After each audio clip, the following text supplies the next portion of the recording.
Hi, Daryl DeClerc from East Hill Community Church in beautiful Vernon, BC. We're here at the Gleaners store in Vernon, a place where so many volunteers from our church and elsewhere work from week to week, helping to bring in furniture. We're going to meet Trevor Honigman really soon once we get in there. But first, it being a devotional, I want to mention Jesus' miracle in Matthew 14 of multiplying the 5 loaves of bread and the 2 fish to feeding more than 5,000. One thing that struck me about that miracle recently was that he wanted the leftovers picked up. He wanted the leftovers used. He wanted to make the most of everything there was. And that's exactly the heart behind the Gleaners, and why we'll get a tour of what this store does. Because God never wastes an opportunity. And it doesn't just go for things, it goes for people. And I count myself in that. You know, at one point, all of us have considered ourselves too used to be of any good, too broken to be appreciated, too sinful to be loved. God never wastes a regret. He never wastes a crisis. He never wastes a sin, even in our lives. And let's go in and see how the Gleaners are putting that into practice too, in very practical ways. Okay, we're inside the intake area. Trevor Honigman, General Manager. Good to see you, and thanks for giving us the tour here. You're very welcome. Happy to. Trevor, what happens here? Man, this is where all the furniture and appliances come in. They're donated from around the community. We bring them in on the truck, and it comes into our shop area. Things are they're looked at to see if they need to be fixed or modified. You see through the shop, there's woodworking tools, metalworking tools. The guys test all the appliances here. We have an electronics test bench, and the volunteers are busy. It's like Santa's workshop for the elves, right? But they're busy getting things ready and getting them out into the store. But we try to price them about 25 to 30% of normal retail. So we're trying to help our community to make sure that people can afford the things that they need. So you'll see china cabinets and tables and people behind me and vegetables, errant vegetables running around the store. That's kind of surprised me. But yeah, we, as you can see, have some pretty amazing volunteers here. Okay, that's good. Trevor, what's most satisfying for you about this kind of work? You know, God has brought everybody together with absolutely amazing hearts. The one thing that you'll see is everybody wants to give, wants to help other people here, and it makes for a great place. The volunteers are having fun all the time. We're helping our community. We're helping overseas. It doesn't stop. Sure. Here we can see quite a bit of furniture. What's the turnover rate for furniture here? We have a truck going out 6 days a week, bringing furniture in and out of the store. There's very little here that you'll find in the store that lasts more than 3 or 4 weeks. Okay. Everything in the store gets turned over. There's, like I said, truckloads coming in and out all day. Wow. Okay.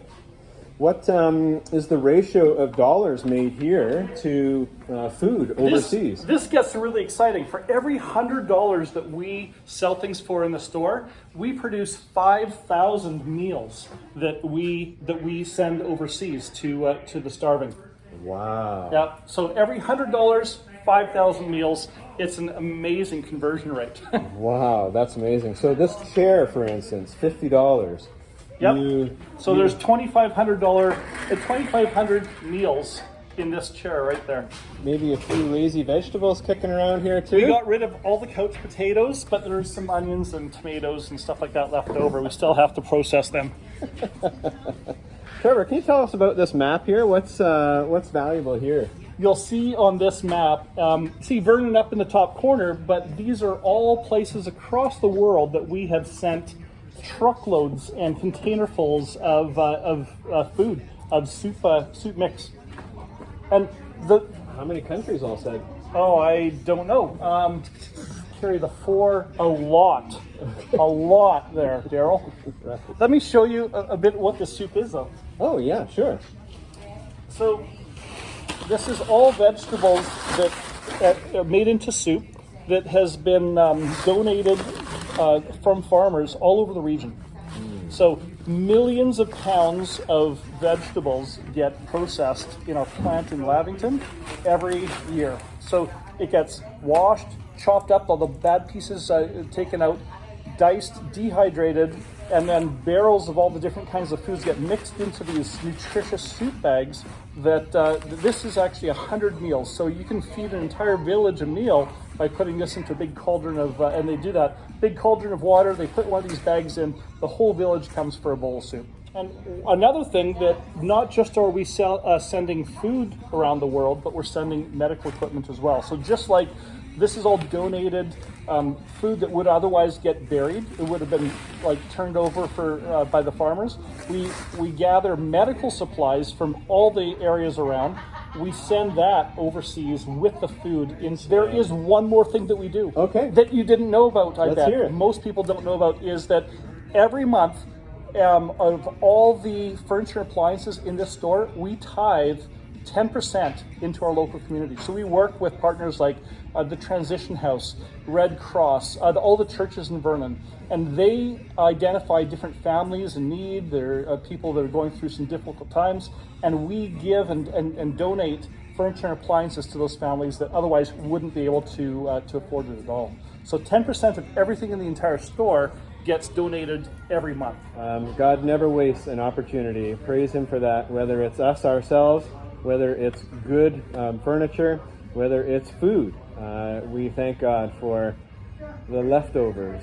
Absolutely. Making the most of every opportunity. And Daryl, thank you for telling more people about this, because there's a lot of people out there that are looking for something to be part of. They want to be part of a ministry that's helping the community, helping around the world. And right now we need volunteers. We need volunteers in the store. We need more volunteers in the plant. And if you really want to make a huge impact with the time that you can volunteer, this is the place. It's a great place to volunteer. Thank you. I can tell by the smile on your face. You bet. All right. Take care, Trevor. All right. You. Thanks. Hey, Kirk, how you doing this morning?